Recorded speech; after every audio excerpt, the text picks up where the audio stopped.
Assalamualaikum warahmatullahi wabarakatuh. Bismillahirrahmanirrahim. Pada hari ini saya ingin membincang tentang sejarah. Kenapa kita perlu bercakap tentang sejarah?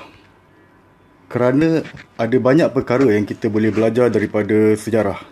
Sejarah ni ialah apa yang telah berlaku pada masa lepas. Pada saya, sejarah ini boleh dibahagikan kepada sejarah yang lampau, yang berlaku lama dulu, dan juga sejarah yang baru saja berlaku. Sejarah yang baru berlaku, misalnya di Jerman, di negara Jerman pada tahun 2003, negara itu telah melaksanakan satu reformasi ekonomi yang dipanggil sebagai Haas Reform ataupun reformasi Haas, di mana pelaksanaan reformasi itu telah berjaya mengurangkan kadar pengangguran dengan kadar yang begitu besar sekali. Walau bagaimanapun, tahukah kita bahawa sebenarnya di negara yang sama, iaitu negara Jerman, lama dulu, sebelum Perang Dunia Kedua, negara Jerman telah berjaya melakukan perkara yang sama, walaupun dengan kaedah yang agak berbeza. Mereka telah berjaya mengatasi masalah ekonomi dan menghapuskan pengangguran secara besar-besaran. Ya, pada Jerman pada zaman 2003, melalui reformasi Haas, mereka menghapuskan pengangguran dengan cara yang radikal tetapi lebih bertamadun. Akan tetapi, sebelum Perang Dunia Kedua, cara mereka juga radikal, tetapi apa yang kita nak katakan di sini ialah kita nak belajar sedikit sebanyak tentang bagaimana Jerman pada masa itu sebelum Perang Dunia Kedua berjaya mengurangkan masalah pengangguran, dan bagaimana kita nak belajar sedikit sebanyak daripada apa yang mereka buat. Kita tak belajar semua, ya. Apa pun, kita sering dimomok-momokkan. Negara Jerman pada sebelum Perang Dunia Kedua dikenali sebagai Weimar Republic ataupun Republik Weimar. Orang lain mengenali sebagai negara Jerman, tapi dia sebenarnya kerajaan Republik Weimar. Seperti mana kerajaan Jepun nama sebenarnya Nippon ataupun Nihon, tetapi orang mengenalinya sebagai negara Jepun. Jadi untuk memudahkan pemahaman, kita panggil Republik Weimar ini sebagai negara Jerman. Jadi negara Jerman pada sebelum Perang Dunia Kedua telah diperintah oleh Parti Nasionalis Sosialis ataupun lebih terkenal sebagai Parti Nazi. Dan ya, mereka telah melakukan banyak perkara yang kejam. Akan tetapi, kita dimomok-momokkan seolah-olah Parti Nazi ni ialah makhluk yang paling kejam. Ya, dia memang kejam, tetapi kita dimomok-momokkan seolah tidak ada langsung perkara yang kita boleh belajar daripada dia. Pasti ada sedikit sebanyak perkara yang kita boleh belajar daripada Nazi, bagaimana Nazi menguruskan ekonomi mereka. Kalau kita nak katakan kekejaman, kita boleh cakap berkenaan dengan berapa banyak orang yang terbunuh di tebing barat Kosovo. Di Bosnia, berapa banyak orang dibunuh dan dirogol. Rohingya, bagaimana tentera Jepun dulu telah membunuh berjuta-juta umat manusia semasa Perang Dunia Kedua. Tapi kita telah dimomokkan oleh media barat seolah-olah yang paling jahat ialah Adolf Hitler atau Nazi. Jadi berbalik kepada perkara tadi, ya, dia memang Adolf Hitler, dia telah melakukan peperangan. Kita bukan nak berperang, tapi ada polisi-polisi yang beliau lakukan boleh dipelajari kerana terbukti berjaya mengatasi masalah ekonomi dan pengangguran. Adapun Jerman telah terlibat dalam Perang Dunia Pertama dan telah ditewaskan. Setelah Jerman ditewaskan, Jerman telah dipaksa untuk menandatangani sebuah perjanjian yang dipanggil sebagai Treaty of Versailles. Treaty of Versailles ataupun Perjanjian Versailles. yang mana Perancis, Amerika Syarikat dan British memaksa Jerman untuk mengikuti beberapa syarat.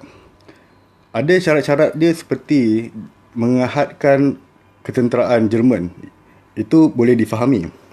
Akan tetapi ada syarat-syarat di dalam perjanjian Versailles itu amat tak munasabah. Iaitu negara Jerman mengikut perjanjian Versailles mesti membayar sebanyak 132 bilion, kalau tak silap 132 bilion mark. Mark ni ialah mata wang Jerman pada masa itu. Mereka kena bayar 132 bilion mark kepada Perancis, Amerika Syarikat dan British. Jumlah ini begitu besar dan tak masuk akal. Seolah-olah kalau semua rakyat Jerman bekerja sampai mati sekalipun, mereka tak akan mampu membayar 132 bilion mark. Jadi dia punya perumpamaan itu seolah mereka mahu rakyat Jerman semua mati. Dan memang itu yang berlaku. Setelah Perang Dunia Pertama, rakyat Jerman mengalami pengangguran dan kelaparan, dan dia tak ada masa depan pada negara itu. Hinggalah pada satu masa di mana mereka tidak mampu nak membayar bayaran untuk perjanjian Versailles itu, sehingga kan misalnya kerajaan Perancis telah menyerang beberapa tanah dan merampas tanah negara Jerman. Maknanya walaupun mereka tak berperang, tapi oleh kerana mereka tak mampu nak bayar jumlah yang tidak munasabah, mereka telah diserang dan menyebabkan ekonomi Jerman semakin jatuh. Jadi oleh sebab terlalu ditekan, akhirnya satu parti radikal, parti yang keras telah muncul, iaitu parti Nazi yang diketuai oleh seorang yang bernama Adolf Hitler. Sebab apabila sesuatu rakyat itu menjadi susah, mereka akan cenderung kepada orang-orang yang mempunyai pemikiran-pemikiran yang keras, yang agresif. Dan Nazi itu berjanji dia boleh menyelesaikan masalah-masalah ekonomi yang melanda negara Jerman. Jadi pada tahun 1933, Nazi telah mengambil alih pemerintahan negara Jerman. Apa yang kita boleh belajar daripada Nazi ialah, memang ada berlaku beberapa kekejaman, mereka telah terlibat dalam peperangan. Tetapi ingat, mereka di dalam realiti pada masa itu, mereka agak terpaksa untuk terlibat dalam peperangan. Ini ialah realiti pada 30-an dan 40-an. Dan ada sesetengah pihak, ada banyak ahli akademik yang mengiktiraf pencapaian penyelesaian ekonomi oleh Nazi pada masa itu. Tapi ada juga orang yang mengkritik. Tapi jika kita mengkaji kembali keadaan ekonomi pada masa itu, kita boleh bahagikan era pemerintahan Nazi itu kepada dua. Pertama ialah era sebelum perang, iaitu selepas Nazi mengambil alih pada tahun 1933 sampai hujung 30-an, iaitu 39. Dan satu lagi ialah era perang, era 40-an. Di mana pada era perang ini, ekonomi Jerman telah gagal berfungsi sebab dia berperang. Tetapi pada tahun 1933 hingga hujung 30-an, terdapat pencapaian ekonomi yang jelas. Misalnya, sebelum Nazi mengambil alih, bilangan penganggur di Jerman ialah sekitar 6 juta orang penganggur. Dalam tempoh sehingga hujung 30-an, bilangan ini telah turun dalam masa 5 tahun saja. Dia telah turun sebanyak lebih 5 juta orang, menghapuskan pengangguran sebanyak lebih 5 juta. Jadi ini adalah fakta yang jelas yang menunjukkan bahawa Jerman, Nazi telah melakukan sesuatu yang menyelesaikan masalah pengangguran. Dan di samping itu, ekonomi juga telah naik. Misalnya perdagangan mengikut sejarah, perdagangan pada waktu itu telah meningkat sebanyak hampir separuh, 2 kali ganda. Jadi ada sesuatu yang kita boleh belajar.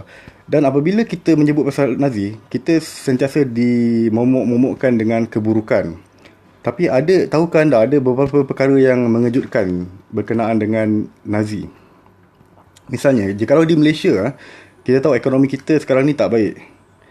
Dan apabila Kerajaan Pakatan Harapan mengambil alih pemerintahan, pentadbiran negara, mereka telah berjanji membuat tender terbuka. Sebab tender terbuka ini, semua orang boleh menghantar cadangan, dan cadangan projek yang paling rendah kos, yang paling terbaik akan diluluskan untuk dilaksanakan projek tersebut. Tahukah anda, 70 tahun yang lalu di negara Jerman, sebelum Perang Dunia Kedua, Nazi telah melakukan tender terbuka untuk projek-projek kerajaan. Benda ni telah berlaku lama dulu. Dan juga ada beberapa lagi perkara yang mengejutkan berkenaan dengan Jerman pada masa itu.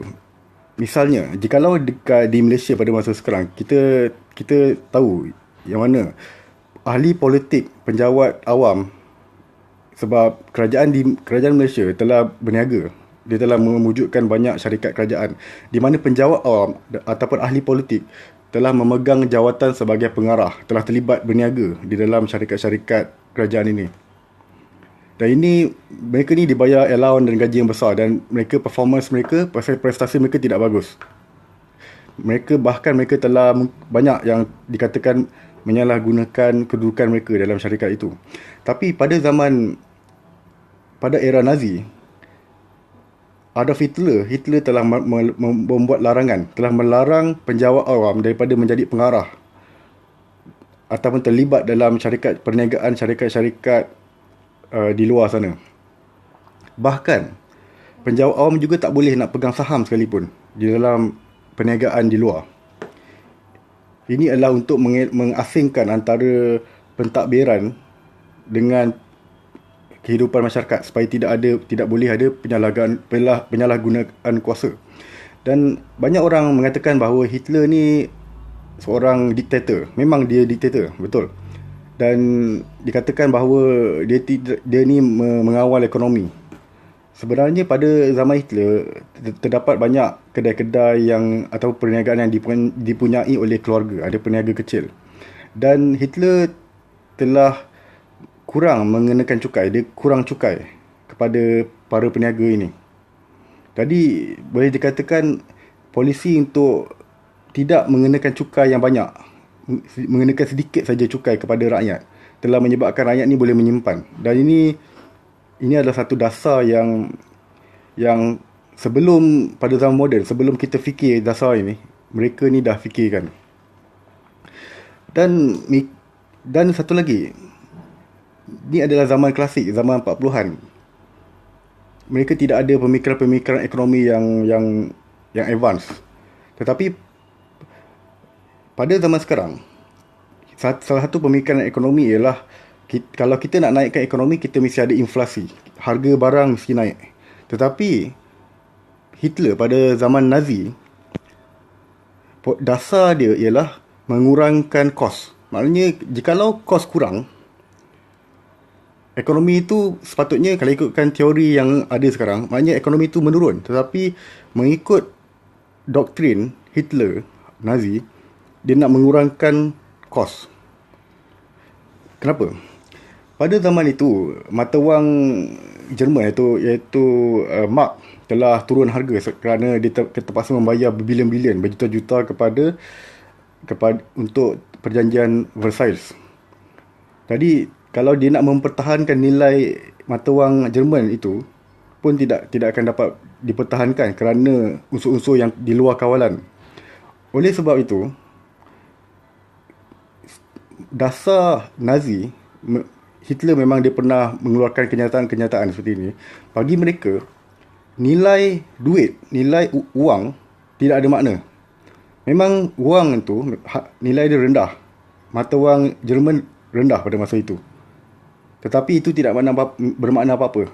Memanglah upah dibayar kepada pekerja rendah, nilai duit Jerman rendah.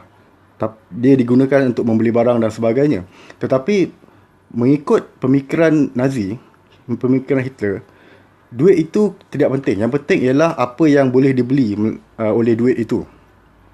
Jadi, pemikiran dasar kerajaan Nazi ialah, contohnya, orang nak makan. Orang nak makan, misalnya dia kena makan sayur.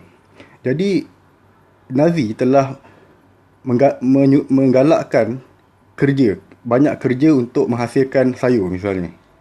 Jadi dia lebih mengutamakan produktiviti. Jadi jikalau teori ekonomi moden, kita dalam komponen ekonomi kita ada kerja atau produktiviti. Kemudian kita ada hutang. Hutang jangka pendek, hutang jangka panjang. Hutang bank jangka pendek dan hutang bank jangka panjang. Tapi Nazi telah buang teori hutang ini dan hanya fokus kepada kerja. Jadi fokus kerja, tingkatkan produktiviti, hasilkan banyak sayur. Walaupun menyebabkan harga sayur tu rendah, tetapi sayur tu cukup untuk orang. Jadi mengikut pemikiran Hitler, yang penting bukan nilai duit, tetapi ialah hasil kerja. Ini yang ditegaskan oleh dasar-dasar Nazi pada masa itu. Kemudian, pada abad ke-16 dan ke-17, bank-bank yang diterajui oleh orang Yahudi, bank-bank telah menghasilkan banyak hutang. Dan sejak itu, ekonomi dunia dipandu oleh bank, yang juga bermakna dipandu oleh hutang-hutang. Apa yang Nazi lakukan ialah membuat dasar-dasar yang membebaskan diri mereka daripada bank-bank. Bermakna dia telah mengabaikan, dia cuba mengawal bank. Bank-bank tidak boleh bertindak sesuka hati. Kerajaan tidak akan menyerahkan operasi bank ni kepada pasaran bebas. Bahkan kerajaan Nazi pada masa itu juga telah memerangi orang-orang Yahudi lah pada masa itu. Kalau kita lihat di Amerika Syarikat, ada 3 Presiden Amerika Syarikat, iaitu yang kita kenal Abraham Lincoln, kata saya Andrew Jackson, dan juga ada John F. Kennedy. 3 Presiden Amerika ini telah dibunuh. Apa yang mereka lakukan sebelum mereka dibunuh? Presiden Amerika ini cuba melakukan sesuatu dasar untuk membebaskan Amerika daripada bank, cengkaman bank, dan mereka telah dibunuh. Jadi ini yang dilakukan oleh Hitler lama sebelum tu. Jadi Hitler cuba mengubah ekonomi Jerman supaya menjadi lebih mudah untuk difahami dengan mengeluarkan komponen bank, mengeluarkan komponen hutang, dan juga menumpukan kepada meningkatkan kerja.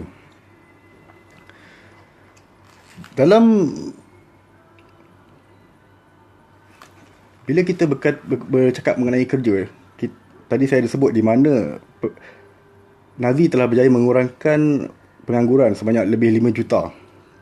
Apa yang dilakukan oleh Jerman atau Nazi yang boleh mengurangkan sebegitu banyak kadar pengangguran di negara Jerman? Pertama, konsep strategi yang dilakukan oleh Nazi ialah pada masa itu, dia agak sama dengan apa yang dilakukan oleh Jerman pada masa moden, iaitu kerajaan campur tangan dalam pasaran kerja. Macam di Malaysia, kita ada pengangguran, tetapi kerajaan melepaskan masalah pengangguran ni kepada pasaran bebas. Lantaklah. Kalau dia tak ada kerja, lantaklah. Pandai-pandailah cari kerja sendiri. Jadi apa yang dilakukan oleh Jerman dulu dan Jerman pada zaman Nazi ialah kerajaan campur tangan. Pada zaman Nazi, kerajaan telah pada masa itu ada banyak persatuan buruh, persatuan pekerja. Dia telah menghapuskan semua persatuan pekerja dan gabungkan menjadi satu saja.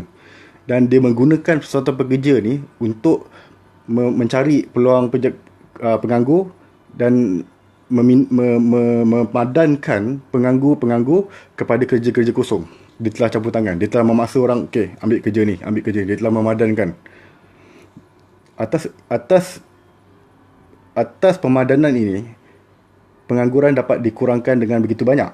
Ada satu lagi polisi dia yang terkenal, iaitu dia telah mewujudkan yang dipanggil sebagai REACH Public Service atau khidmat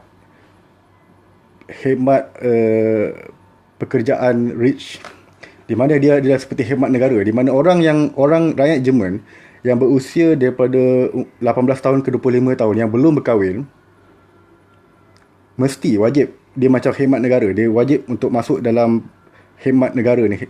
Khidmat negara dia bukan berjoging dan sebagainya, dia untuk bekerja, dia ada dapat upah dan sebagainya, dan dia tidak boleh menolak. Dia akan melakukan pelbagai jenis kerja. Dan pada masa itu Nazi telah membuat pelbagai kerja-kerja kerajaan, di mana pada masa itu Jerman tidak ada apa-apa. Kemudian Hitler telah membuat projek-projek untuk rakyat. Misalnya membuat jalan. Jalan ni dia terkenal sebagai jalan yang cantik, dipanggil sebagai Autobahn. Kemudian dia bina bangunan, dia bina kemudahan-kemudahan awam, yang di mana kemudahan-kemudahan ini telah diuruskan projek dia oleh kerajaan Jerman secara langsung, dan buruh pekerja yang melakukan kerja-kerja ini ialah daripada REACH Service, Public Service, khidmat pekerjaan REACH. Dan walaupun ada orang berkomplain yang mana mungkin upah dia agak rendah, tetapi kita masih ingat, walaupun upah rendah, tetapi terdapat banyak bantuan-bantuan yang kerajaan berikan kepada para pekerja. Dan mereka boleh berhibur, dia boleh tonton teater, boleh terlibat dalam sukan, makanan yang cukup dan sebagainya. Jadi yang penting yang saya ingin tekankan di sini ialah jaminan sosial. Di mana di Malaysia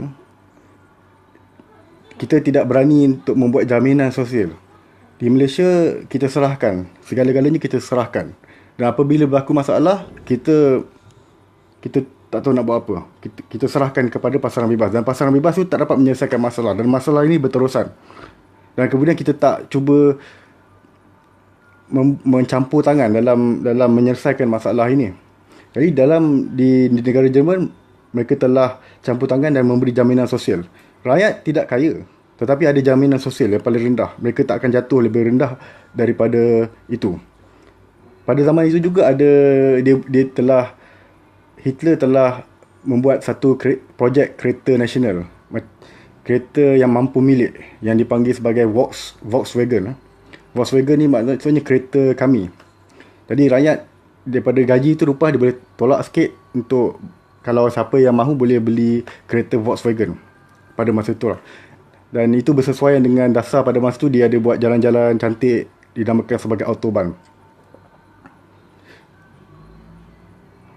Apa yang dilakukan oleh kerajaan Nazi pada masa itu dikritik. Misalnya kadar pengangguran itu tidak memasukkan bilangan orang Yahudi yang menganggur. Kita tak berkomen apa-apa berkenaan dengan pembunuhan orang Yahudi. Itu memang salah. Tetapi konsep dia di mana memang ada setengah orang kata tak bermoral lah. Maknanya dia telah mengetepikan orang Yahudi. Ya, itu satu perkara lah. Tetapi kalau kita nak kaitkan dengan kepada keadaan di Malaysia pada masa ini, kita tengok di Malaysia pada masa ini kita ada pekerja asing, pekerja Bangladesh, Vietnam, Myanmar. Jadi pekerja-pekerja Indonesia, pekerja asing ni, dia datang sini dengan niat baik, mereka mahu bekerja. Tapi kalau kita mahu mengutamakan rakyat Malaysia yang menganggur, jadi oleh itu kita berhentikan mereka ni kerja. Ini tak bermoral. Tetapi ini adalah demi kepentingan rakyat Malaysia. Jikalau kita mahu melakukan begini, kita menafikan hak orang-orang pekerja asing ni bekerja, tetapi kita mengutamakan hak rakyat kita sendiri. Jadi itu adalah persoalan moral, tetapi pilihan dia ialah seperti kalau ikutkan yang berlaku di negara Jerman, dia bersifat agak resis. Dia mengutamakan orang Jerman ni saja misalnya. Tetapi perkara ini berjaya menyelesaikan masalah ekonomi di kalangan rakyat yang target audience dia, iaitu rakyat Jerman. Macam di Malaysia, rakyat Malaysia.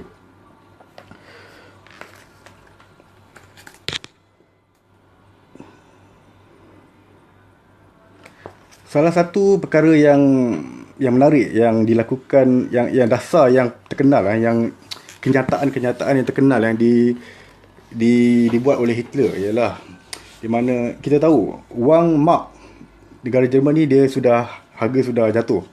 Walaupun pada tahun 30-an di mana ekonomi dia naik, tetapi dia telah mengabaikan nilai wang. Lantaklah duit nilai jatuh, lantaklah. Tetapi kerja mesti dinaikkan, ditingkatkan, productivity mesti dinaikkan. Jadi mengikut kata Hitler, nilai mata wang adalah disokong oleh productivity. Berapa banyak kerja yang dilakukan, berapa banyak buah-buahan, berapa banyak sayur, berapa banyak gandum dan barang-barangan yang dihasilkan.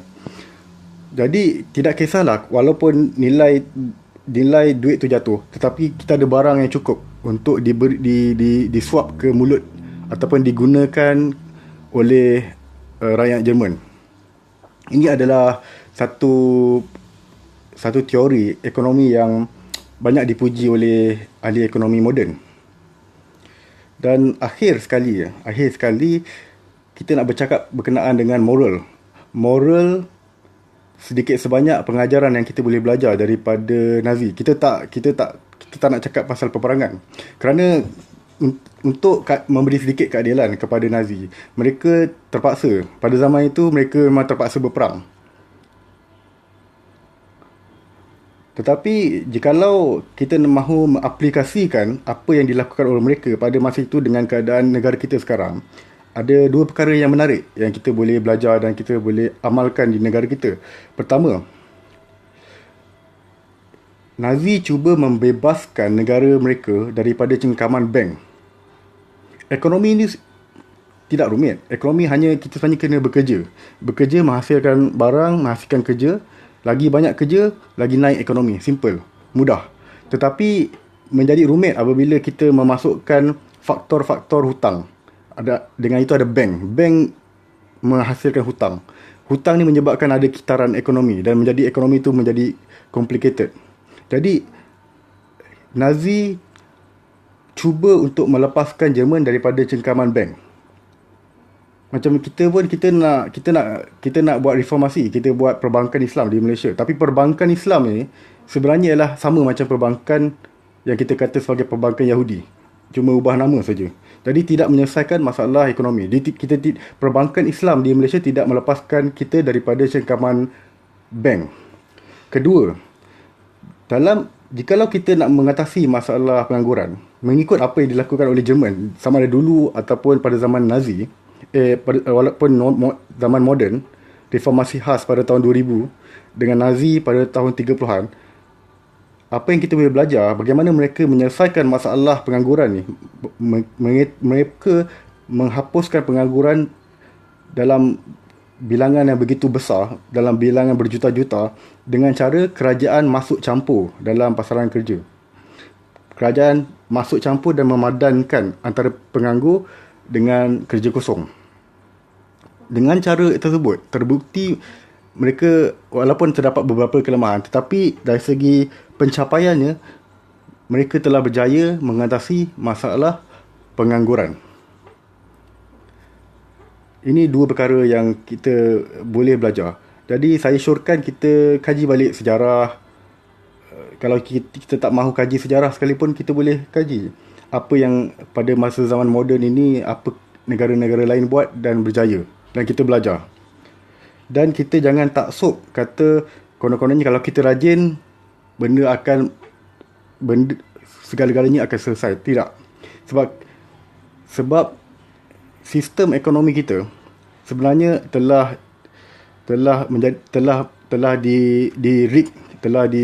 dikawal oleh satu kuasa yang mana jikalau kita bekerja keras sekalipun tidak akan menjamin kehidupan kita lebih baik.